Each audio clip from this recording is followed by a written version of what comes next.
These things happened to me nearly 10 years ago. I lived in a city, but the city was hot in summer. I wanted to see the country. I wanted to walk in the woods and see green trees. I had a little red car and had a map, too. I drove all night out into the country. I was happy in my car. We had a very good summer that year. The country was very pretty. In the early morning, the sun was hot and the sky was blue. I heard the birds in the trees, and then my car stopped suddenly. What's wrong? I thought. Oh dear, I haven't got any petrol. Now I'll have to walk. I'll have to find a town and buy some petrol. But where am I? I looked at the map. I wasn't near a town. I was lost in the country. And then I saw the girl. She walked down the road with flowers in her hand. She wore a long dress, and her hair was long, too. It was long and black, and it shone in the sun. She was very pretty. I wanted to speak to her, so I got out of the car. "Hello," I said. "I'm lost. Where am I?" She looked afraid, so I spoke quietly. "I haven't got any petrol," I said. "Where can I find some?" Her blue eyes looked at me and she smiled. She's a very pretty girl, I thought.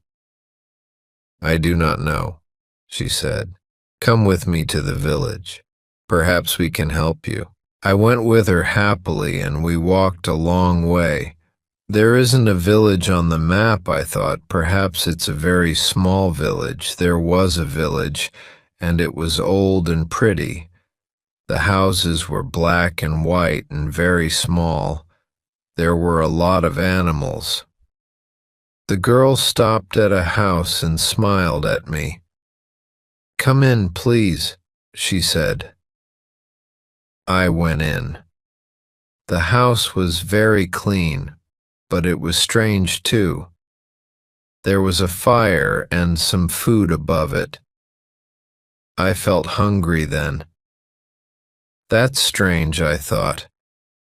They cook their food over a wood fire. Perhaps they have no money. I met her father and mother, and I liked them. They were nice people, but their clothes were strange. "Sit down," said the old man. "Are you thirsty after your walk?" He gave me a drink, and I said, "Thank you." But the drink was strange, too. It was dark brown and very strong. I didn't understand, but I was happy there.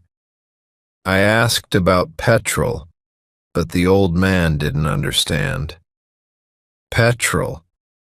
He asked, "What is that?"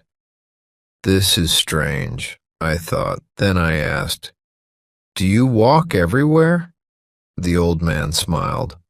"Oh, no. We use horses," he said. "Horses?" I thought. Horses are very slow. Why don't they have cars? But I didn't say that to the old man. I felt happy there. I stayed all day, and I ate dinner with them that evening. Then the girl and I went out into the garden.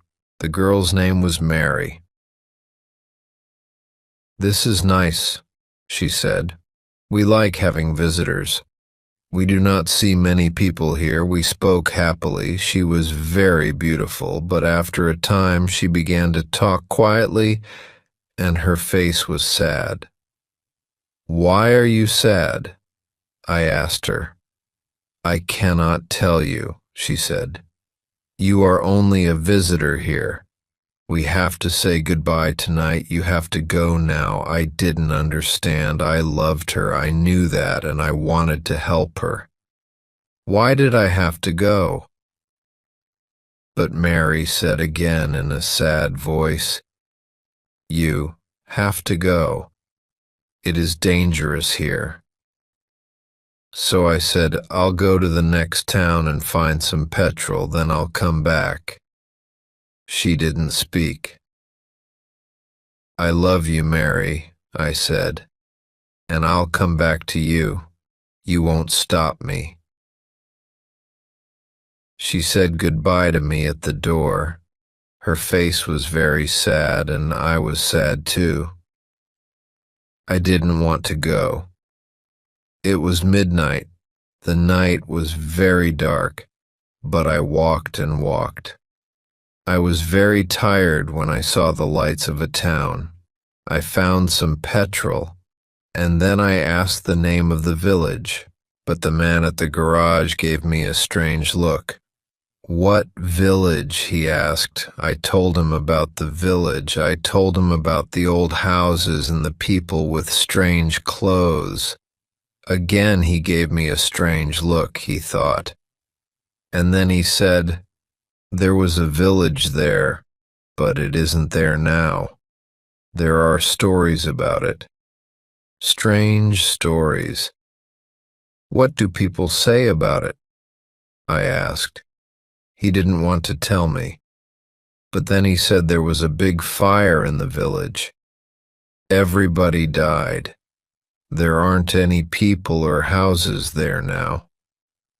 How did it happen? I asked. And why Oliver Cromwell killed them? He said he was angry with the villagers because they helped the king in the war. I couldn't speak. This isn't right. I thought that war happened 350 years ago. Then I remembered the strange clothes, the long hair, the food over the fire, and the old houses. And I remembered too about the horses. But I don't understand. I cried. I saw the people and the village. I spoke to some people there. The man looked quickly at me, and then he spoke. There's an interesting story about the village. For one day, every 10 years it lives again, but only for one day. Then it goes away again for another 10 years. On that one day you can find the village, but you have to leave before morning or you will never leave. Can this be right? I thought perhaps it was. Mary said, you have to go. She loved me, but she said we have to say goodbye. She was afraid for me. Now I understand.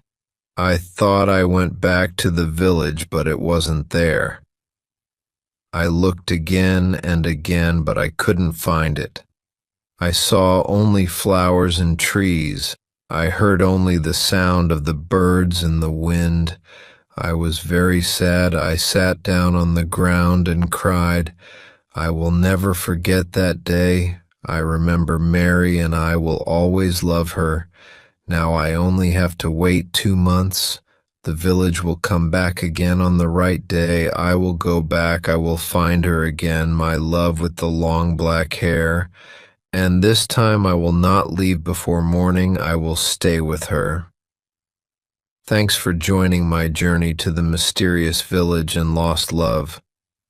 Life is full of surprises, isn't it? If you've ever experienced something similar or have a unique story, share it in the comments below. Don't forget to hit that like button, subscribe for more adventures, and ring the notification bell so you won't miss the next episode. Until then, keep exploring and cherish the unexpected moments. Stay curious.